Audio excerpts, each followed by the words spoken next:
Assalamualaikum viewers, I am Ahmed Shahmir Khan program P1 reporter के नई जल ब्यास सुता हर कले वैम कदुन गुनन जर आगलम यो दास इंस्टीट्यूट के चरता फिजिकल थेरेपी ट्रीटमेंट कीगी फिजिकल थेरेपी सही और ट्रीटमेंट संग कीगी राजे मासर चो गुरु ची फिजिकल थेरेपी ट्रीटमेंट संग कीगी नो राजे मासर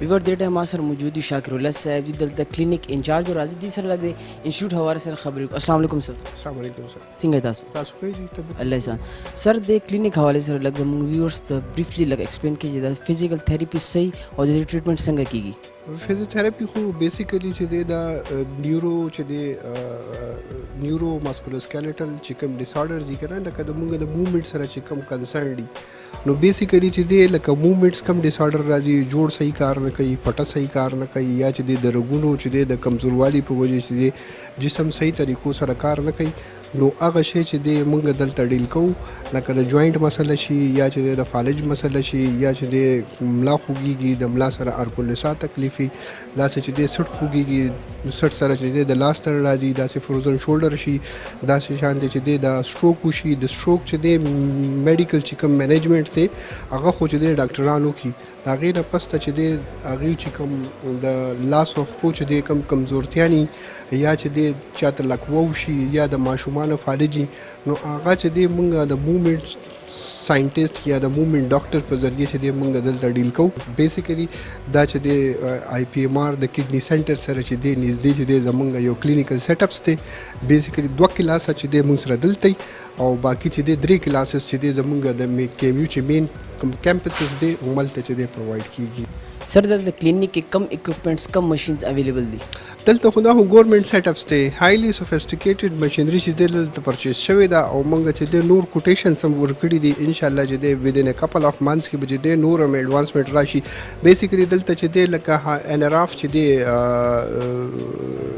یو کمپنی دا انټرنیشنلی ریکګنایزد او دا غي چې د موږ اکوئپمنټس پرچیز کړي دي پاره کې دا غي چې د ملټي پرپس سټیمولیټرز دي موږ سره دا غي نه علاوه چې د الټراساوند ماشينز دي دا غي نه شارټ ویو ډایتھرپي دي الکتریکل فریکشنز دي او د دې نه علاوه چې د نور داسې ډیر شانت گیجټس دي موږ سره چې سوفیسټیکیټډلی هایدروکولیټر دي را سره دا غي چې د لکه مویسټ هیټ پروواید کوي او د نه علاوه چې زمونږ مین چې کوم کار دی هغه چې د بای مانوال مینز کو بیا ایکسرسایزز باندې کو او زمونږ مین پرپس دی چې لکه وی نو نارمل موومېنټس لکه موږ د نارمل موومېنټس د نارمل بایو میکانکس د هیومن باډي د جوړولو نه او د هغې د کارکردګۍ نه چې د خبر یو موږ چې د اب نارمل فایند آوټ کوو کوم چې نقص یې هغه پکې راوباسو او بیا دا نقص چې دی دا د ایکسرسایزز په ذریعه د مختلف فزیکل ایجنټس په ذریعه د نارملایز کولو کوشش کوو که آیا هغه د درد په وجه وي که آیا هغه د فالج په وجه وي که آیا چې د نور داسې ډیسارډر چې د هغې یا موومېنټس ټیک نه کېږي یا د هغې چې د تګ راتګ کې چې دی یعنې ګرځېدو کې مسله یا چې د هغې چې د جوړونه چې دی په صحیح طریقه باندې چې د پراپر آرډر سره کار نه کوي نو دا ټول چې دی زموږ لکه فالج شوه لکوه شوه ارکولنسا شوه کمر درد شو چې دی ورسره فروزن شولډر شو د ولي درد شو د ملا درد شو د زنګون درد شو چې دی د نه علاوه چې دی د خپو درد شو یا چې دی د سپورټس ریلیټډ چې دی انجریز لکه کھلاډیانو ته چې کومه مسله کېږي هغه موږ مینج کولی شو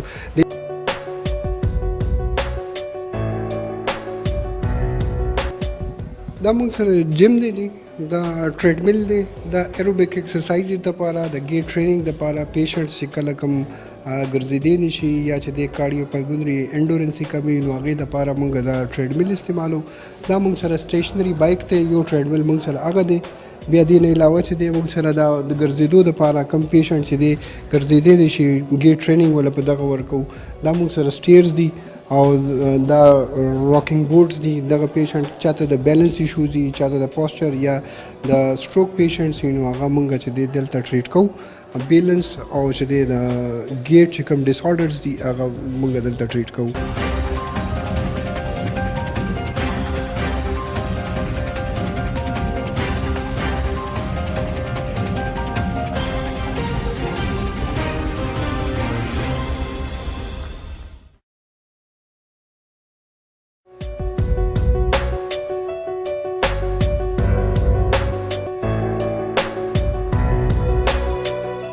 زموږ سره دلته سټوډنټس ولاړ دي دوی سره د دې انسټیټیوټ حواله سره خبرې کوو.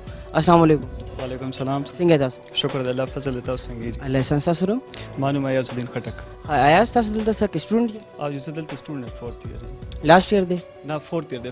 دا 5 ایئر پروګرام دی کنه ډي پی ټي ډاکټر فزیکل تھراپي. زما 4th ایئر اوس روان دی. تاسو دا فزیکل تھراپي فیلډ ولې سلیکټ کړو؟ بس دا میډیکل فیلډ دی او د دې نن سبا چې کوم دی مانګ ډېر زیات دی کنه. دا چې څومره مسکولر سکلیټن ډس آرډرز دي لکه د بونز ولا شوی غین علاوه پټې شو ورته عام زبان کې مونږ وایو دي نه علاوه دا جوړونه او یو انټرنیشنل ریکوایرمنټ دی د فیلډ لکه زیات ډېر زیاتې بیماریاں شي. تاسو صبح ګورئ زمونږ ینګ لکان دي خو هغوی جوړونو مسلې دي ډوکو مسلې دي نو ډېر زیات پیشنټ یو ډېر فلو سره را روان دی. دې فیلډ مانګ زیاتېږي غین علاوه سپورټس د دې ډېر زیات مانګ دی. تاسو وګورئ سپورټس وخت زیاتېږي. کرکټ شو کرکټ یو انټرنیشنل مخکې به عام انټرنیشنل اوس لیګز شو غین علاوه فوټبال شو ډېر غټ انټرنیشنل گیمز پکې کېږي کنه. دنیا کلبز دي نو ډېر زیات مانګ دی د دې فیلډ په هر یو حواله سره. دومره کالو کې تاسو څه ابزرو کړو دا بیماریانې ولې دومره عام شو؟ د دې چې غټه مین مسله دا ده کنه زه بیا هم زموږ چې څومره سوشل میډیا ځکه پخوا چې زموږ څومره ینګ جنریشن و هغوی به فزیکل اکټیویټیز ډېر زیات و. ماډرن ټیکنالوژي اټول چې کوم دی از ا کاینډ اف ډیزاسټر یو تباهي ده. ځکه دا څومره موټرې نن چې تاسو وګورئ مونږ عام زی پورې زموږ موټر شو موټر سایکل شو په دې دا ویکلز مونږ یوز کوو. پخوا به کیلومیټرز چې کوم دی لکه دې ځینه والا اعتبار نسته در پر دا اس ډسټنس نو خلکو دپاره دی به پیدل واکینګ کولو. نو دې واکینګ سره چې کوم دی څومره مونږ ورته فیزیولوجیکل افیکټ وایي مطلب نه چې انسان جسامت والا څومره اکټیویټیز دي نو دا ارڅه به مضبوط وو. نو انسان ته دا مسلې نه وي نه معدې مسله وه نه بلډ پریشر مسله وه نه دماغي تکاوټ و نه نور هېڅ سم نه و.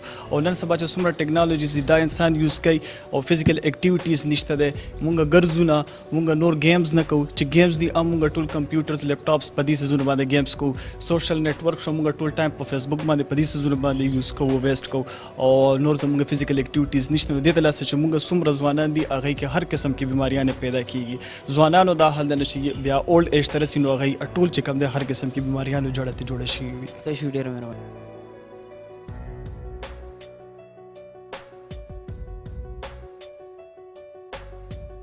ویورز موږ سره دلته یو فیمیل سټوډنټ ولاړ دی دوی سره خبرې کوو. راځئ. السلام علیکم. وعلیکم السلام. ستاسو نوم؟ سیما خان. سیما خان دلته سټوډنټ یې تاسو؟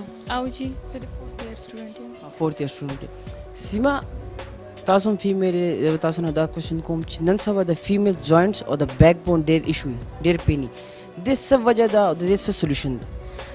مین وجه خو د دې دا ده چې زموږ معاشره کې چې دی نو فیمیل چې دی نو هغه ځان اګنور کړي. هغه وي چې لکه زه خپل هسبنډ ته یا خپل بچو له ډېر ټایم ورکړم نو دې کې هغه لکه خپل خوراک ته شو یا هغه چې دی نو د روزمره د کور کار شو نو هغې باندې هغه دا ډېر زیات لکه هغه اخلي مطلب ایز ا مین پوینټ ځان اخلي. نو د دې یو وجه دام ده چې هغه خپل صحت خیال نه ساتي هغې خوراک یې سم نه وي ډایټ خیال نه ساتي. تاسو کوم داسې ایکسرسایز سجسټ کوئ چې د کور کې کولی شي؟ ایکسرسایز خو داسې ایسچ چې دی نو دا جوړونه بیماري ایکسرسایز چې دی نو لومبۍ به دا لکه مونږ داسې ایکسرسایز نشو ورکولی ډایرکټ دې به خامخا یو فزیکل تھراپیسټ سره هغه کنسلټ کړي چې آیا د هغې جوړونو بیماري کم حده پورې ده لږه ده ډېره د هغې مطابق ایکسرسایز پلان سټارټ کېږي. خو لومبۍ چې د دې نه ځان بچ کولو دپاره چې دی نو هیلدي فزیکل اکټیویټي دي کړي واک دي کړي. دا نه چې صرف کور کارونه وکړي نو هغه وي چې لکه زما واک وشو هغه واک نه دی چې بالکل مایند فرش وي. واک له بیل ټایم مینیمم 40 منټ واک دي هغه کړي روزانه.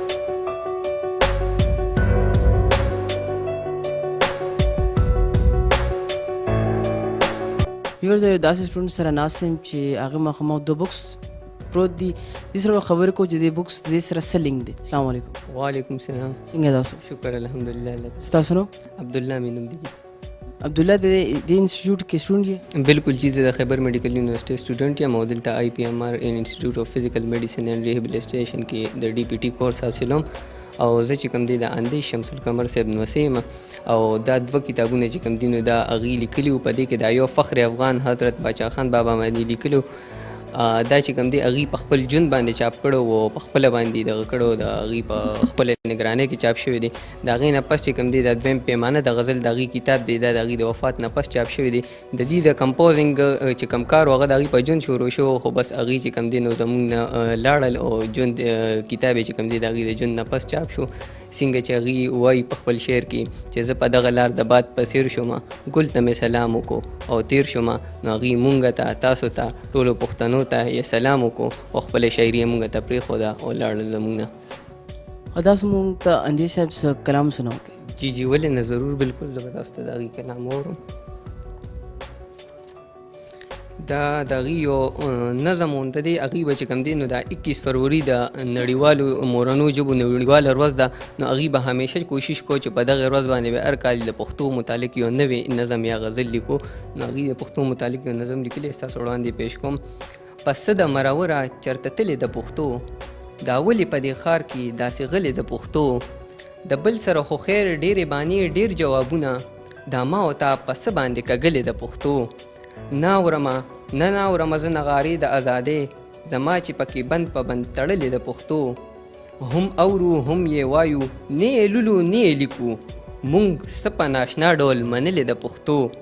منم د خپلې ژبې سره خپله بې خوندي، خو دا ده چې په نره مې جړلې د پښتو. زمونږ د زمانو د تجربو د تاریخ پنګه، مونږ دغسې حالاتو ته سپارلې د پښتو. نه صیبه داسې نه ده، مونږ چرې داسې نه کوو، مونږ مینه کې هم جنگ کې هم پاللې د پښتو. هوا مې د احساس د ګلدرې کوي سیزل، دا ولې چا په څه ورته نیولې د پښتو. زما د خیال د حسن د بیان په کالو پوره، که ښکلې ده په ژبو کې نو ښکلې د پښتو. ډېره مننه، ډېره مننه. کتونکو دا د نننۍ پیون ریپورټر تاسو کتو، آی هوپ تاسو ته پروګرام خوښ شوي. ما ته راکړئ نیکسټ منډے پورې اجازت. الله پامان.